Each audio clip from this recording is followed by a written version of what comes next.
Во ова издание, од Афганистан преку Турција до Европа, илјадници бегалци продолжуваат да ја напуштаат земјата освоена од талибанците. Од пожари до поплави, климатските промени во пракса, Медитеранот меѓу најпогодените подрачја.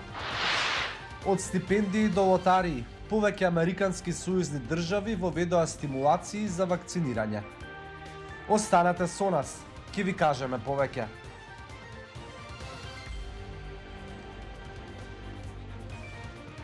Поздрав од Вашингтон. Ова е Ньюсфлеш на Гласот на Америка на македонски јазик, а јас сум Никола Крстик. Талибанците продолжуваат да зголемуваат својата моќ во Афганистан. Има извештаи за насилство врз демонстрантите во источниот дел од земјата во време кога тие изјавија дека, цитирам, војната е завршена и нема да има одмазди. Американскиот председател Џо Бајден пак изјави дека американските трупи ќе останат во Афганистан додека сите американци не бидат евакуирани. Дури ако тоа го пробие рокот од 31 август.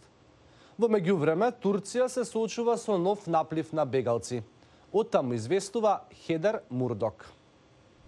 Овие се телата на неидентификувани мажи, жени и деца, кои загинале во обид да избегаат од војна, прогон и екстремна сиромаштија. Тие биле најдени во пограничниот регион на Турција или меѓу остатоците од искршени бродови покрај брегот на езерото Ван, што представува најпопуларна рута за нелегално поминување. Семејства продолжуваат да се собираат на границите, а многумина го поминуваат Иран за да бараат за солниште во Турција. Секој што бил поврзан со афганистанската влада, странска компанија или представува припадник на етничката заедница Хазара, е во опасност да биде убиен. Фарид Барекзаи, поранешен воен командант, вели дека бил повикан да се приклучи кон Талибан и откако одбил, бил советуван да ја напушти државата пред да биде убиен. Трагедија е во Афганистан и станува полоша. Многу провинции се превземени од Талибан. Продолжените борби ги затворија училиштата и бизнисот во многу места, а борците на Талибан веќе ја воведуваат нивната екстремна верзија на исламскиот закон. Добивме многу закани и напади од Талибан. Многу од нашите пријатели и професори од универзитетот се убиени. Во овој преполн стан, други семејства велат дека жените и девојчињата во поголемиот дел од Афганистан веќе заминуваат како што правеа во 1990-тите години, кога Талибан ја контролираше државата. Дури сега жените не можат да одат на пазар или да се едуцираат. Не е безбедно. Но семејствата кои заминале во Турција немаат пристап до хуманитарна помош или можност за каков било легален статус. Истовремено, тие ризикуваат да бидат фатени, затворени, тепани или уште полошо. Многумина од нив се депортираат кусо откако ќе пристигнат во Турција. Барекзаи и другите што го придружуваат не се сигурни каде да одат за да бидат безбедни, па се обидуваат да пешачат околу 1500 километри до Истанбул. Вели дека ако знаел тоа што го сватил сега, можеби никогаш немал да дојде. Би било подобро да умрем дома. Има премногу закани. Мислев дека во Истанбул ќе биде полесно, но всушност е опасно и луѓето се соочуваат со мизерија и понижување. Но велат дека нема начин како да се вратат сега, но дури и да имало, веројатно би биле киднапирани или затворени попат. Сега единствената опција е да го продолжат патот напред. Екстремно топлото време во медитеранскиот регион продолжува да предизвикува пожари. Десетици луѓе веќе загинаа во Алжир, Грција, Италија, Турција. Повеќе за ова од извештајот на Хенри Риджвел, кој јавува од Лондон. Навечер редовите на југоисточна Сицилија се осветлени во пламен. Застрашувачка гледка за жителите на овие древни племенски села. Временскиот систем, наречен Луцифер, донесе рекордно високи температури и предизвика огромни пожари низ Медитеранот. Метеоролошката станица во југоисточна Сицилија регистрираше највисока досега измерена температура во Европа 48,8 степени Целзиусови. На шумите и полињата кои се печат на сонце им треба малку да се запалат. Фрлена цигара, дури и парче стакло може да предизвика пожар. Живееме во некои навистина тажни моменти, бидејќи нашата земја претрпе многу сериозна загуба и ќе помине долго време пред да се опорави. На грчкиот остров Евија воздухот е исполнет со чад кој го пробиваат ниските прелети на авионите што испуштаат вода. Противпожарни екипи допатуваа од цела Европа за да помогнат, па дури и од Русија и Египет. но за многу жители веќе е доцна. Σήμερахме πολλές εναέριες. Денес има многу авиони кои гасат пожар, но тие требаше да бидат тука од првиот ден. Штетата сега е премногу голема за жал. Топлото време предизвика пожари и во Алжир. Загина најмалку 65 луѓе. Агенциите за помош велат дека над 600 семејства останале без покрив над глава. This is just the beginning. Ова е само почеток за смртните случаи што ќе ги видиме поради лошите временски услови, ако и можеме да ги припишеме директно на климатските промени предизвикани од човекот. Што на вистина можеме да направиме? Единствениот начин да се издржа 45 степени е ладење во затворен простор. Но за жал повеќето луѓе немаат такви услови. Освен непосредната опасност по животот, екстремните временски услови ги нарушуваат екзистенцијата и економиите.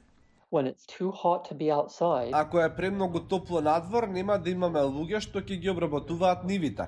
Нема да имаме луѓе што ќе ги собираат посевите, а со тоа ќе останат празни и рафтовите на продавниците. Да не зборуваме за работа на инфраструктурни проекти. Топлотниот бран сега се движи на запад кон Шпанија. Социјалните работници ги проверуваат најранливите жители. Во меѓувреме во Турција обилните дождови предизвикаа катастрофални поплави во последните денови, слични како оние во Германија и Белгија минатиот месец. Научниците велат дека тоа покажува итност во борбата против климатските промени, но на краток рок тие предупредуваат дека екстремните временски услови ќе бидат се почести и човештвото мора да се прилагоди најдобро што може. Гувернерот на Мериленд, Лери Хоган, најави дека 20 тинејџери што ќе се вакцинираат ќе добијат целосна стипендија за јавен универзитет. Слични кампањи има во повеќе сојузни држави, се со цел да се поттикне имунизацијата. Стипендијата од $1 милион на сојузната држава Мериленд, наречена VaxU, има за цел да ги охрабри младите да се вакцинираат против COVID-19. Оваа кампања им нуди шанса на вакцинираните жители на возраст од 12 до 17 години да добијат една од 20 стипендии за прием и трошоци за 4-годишен јавен колеџ или универзитет. Слични лотарии се организираат и во Њујорк, Охајо, Мичиген, Колорадо и во други сојузни држави. Само во Луизијана повеќе од 750.000 луѓе се регистрирале за лотарија за стипендија во оваа сојузна држава. So the first thing is Вкупниот износ на наградата изнесува $2,3 милиони. Во рок од 4 недели ќе дадеме стипендии од $100,000 на оние на возраст од 12 до 17 години кои се квалификуваат за Pfizer. Потоа пак 4 недели ќе обезбедиме лотарија од $100,000 за оние над 18 години. Стапката на вакцинирање драстично е забавена во САД. Во еден момент околу 1,3 милиони вакцини се администрираа секој ден.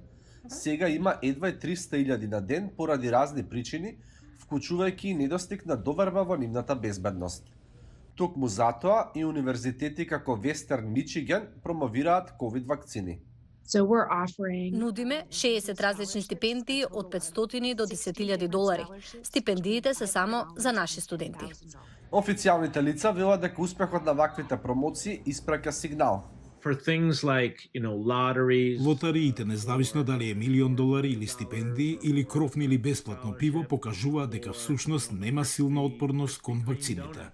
Во меѓувреме, други официјални лица забрануваат обврски за вакцинирање за сојузните школи, како во Алабама, Арканзас, Флорида и Индијана. Некои исто така забрануваат задолжително носење маски.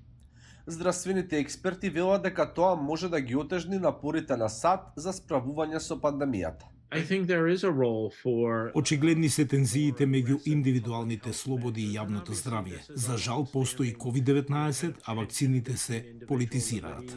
Некои сојузни официјални лица се надеваат дека понудите на награди ќе бидат доволни да се надмине нечија политичка наклонетост кога се работи за примањето на вакцини. И тоа беше се за ова издание. Се гледаме повторно утре, во истото време и на истото место. Поздрав од Вашингтон.